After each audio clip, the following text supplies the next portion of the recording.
For more update, please subscribe our Gossip America News YouTube channel and press the bell button. Vicki Gunvalson was no stranger to drama. As one of the original stars of The Real Housewives of Orange County, she'd weathered love triangles, explosive dinner parties, botched cosmetic procedures, and feuds that stretched across multiple seasons. But nothing, not even a Bravo reunion special, could have prepared her for the real-life horror that unfolded when she returned from a seemingly luxurious retreat to Costa Rica in the spring of 2025.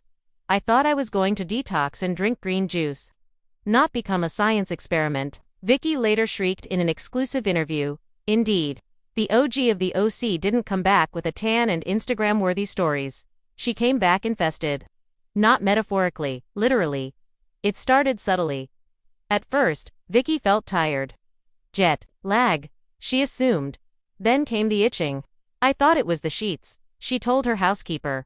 "They felt off." But within days, her condition worsened. Raised welts appeared on her legs and abdomen. She was dizzy, disoriented, and deeply nauseous. Her friends assumed it was a flu until Vicki fainted on FaceTime with her daughter, Brianna. Brianna, a nurse practitioner, was the first to sound the alarm. "Mom, this isn't just a bug bite," she said. "You need to get to urgent care, now." What doctors found would become tabloid fodder for weeks. A battery of tests revealed something surreal. Vicki had been infested with Strongyloid stercoralis, a parasitic roundworm common in tropical climates. But that was just the beginning. "We also detected Giardia lamblia, a protozoan parasite," the ER doctor announced, grimacing, "and we suspect possible secondary infection from hookworms." Vicki's mouth dropped. "Excuse me, hookworms? What am I, a stray dog?" It wasn't far from the truth. According to her physicians, the conditions of the wellness retreat she'd stayed in were unsanitary, poorly maintained, and possibly infested. Vicki had spent over $15,000 on the retreat, lured by promises of natural healing, colon rejuvenation, and forest integration. Instead, she left with multiple parasites clinging to her internal organs. The Costa Rican retreat, Eclipse Soul Sanctuary, had marketed itself as a 5-star detox center for hyperphile clientele. Vicki had found it through a former Housewives castmate's Instagram ad. Sources suspect Kelly Dodd. Its brochure showed glowing waterfalls, pristine yoga decks, and smiling women with green smoothies. But upon arrival, Vicki had some reservations. There was no Wi-Fi. The room smelled moldy. The so-called spiritual bath was literally a plastic tub in the woods. "I thought it was rustic." Turns out, it was repulsive. Unbeknownst to her, the forest integration exercises involved walking barefoot through areas infested with contaminated soil. One healer told her that earthworms were sacred messengers. In hindsight, she realized those sacred messengers were probably responsible for her gut-wrenching illness. "Spiritual, more like biological warfare," she told Us Weekly. The moment the news broke, it went viral. #Parasite Princess trended on X, formerly Twitter. TikTok users began reenacting Vicki's dramatic quotes from her hospital bed. "It's in my body," she screamed in a leaked video clip. Even Bravo weighed in. Andy Cohen dedicated an entire segment of Watch What Happens Live to the ordeal, joking, "Looks like Vicki got more than just a spiritual cleanse. She got a creature cleanse." But the real horror lay not in the memes, but in the symptoms. Vicki was bedridden for nearly 3 weeks, undergoing antiparasitic treatments that left her weak, nauseated, and emotionally shattered. "I felt like my body was no longer my own," she said through tears. "I looked in the mirror and didn't recognize myself. My hair was falling out. I couldn't eat. I thought I was going to die." Aside from the physical damage, Vicki experienced emotional fallout. She felt humiliated. Parasitic infestation wasn't glamorous or Bravo-worthy. "It was embarrassing. People whispered worm woman when they saw me at Gelson's," she said. "I'd rather have another televised breakup than deal with this." The internet wasn't kind. Reddit threads dissected her hygiene, mocked her desperation, and speculated whether the retreat was a cover for illegal operations. Still, some fans rallied around her. "She's brave for speaking out," one user wrote.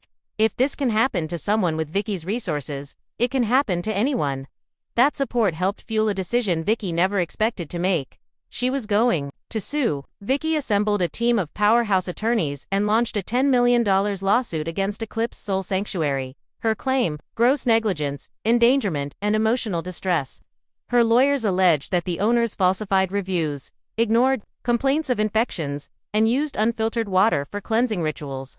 The detox shakes were made from tap water, and food often sat unrefrigerated for hours. The court case became a media circus.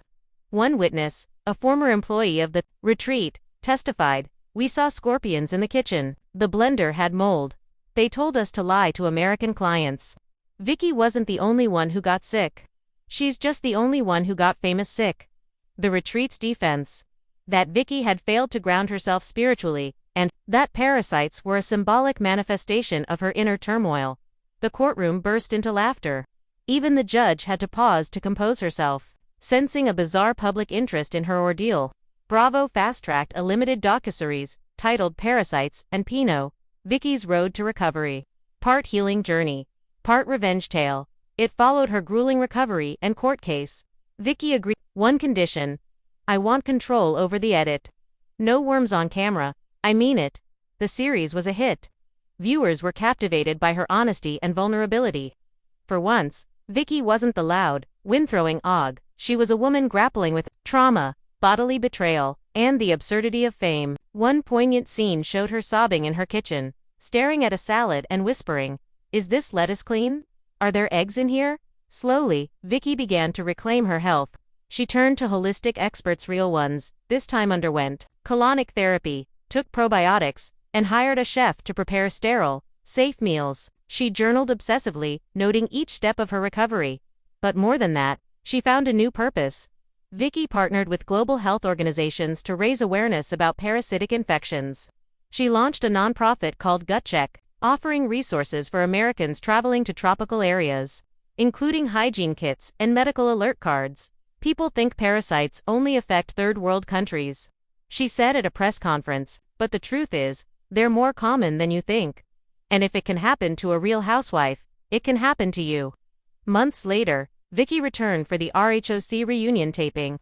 Her castmates greeted her with a mix of curiosity and compassion. Andy Cohen opened the episode with a bang. "Vicki, I have to ask, how's your gut?" She grinned. "Clean as a whistle, Andy. Cleaner than some of the ladies' reputations." The studio erupted. Throughout the taping, Vicki appeared rejuvenated. Her skin glowed, her humor returned, and her confidence was unshakable. She was no longer just a housewife. She was a survivor. "Parasites took my energy, my peace, even my dignity for a while," she said. "But they gave me something to perspective. I used to sweat the small stuff. Now, I've battled literal invaders. I'm stronger than ever." Vicki's story became a strange but inspiring cautionary tale. What started as a grotesque headline, "Vicki Gunvalson infested with parasites," evolved into a journey of reclamation. In her upcoming memoir, Uninvited Guests, My Battle with the Bugs That Tried to Kill Me, she details everything, from the first bite to the courtroom victory. A Netflix adaptation is rumored to be in development, with Jennifer Coolidge allegedly eyeing the lead role. "I don't regret it," Vicki said in a final interview. "It taught me what I'm made of. And more importantly, it taught me to always boil the water." Thanks for watching this video, and please subscribe to our Gossip America News YouTube channel for more updated news.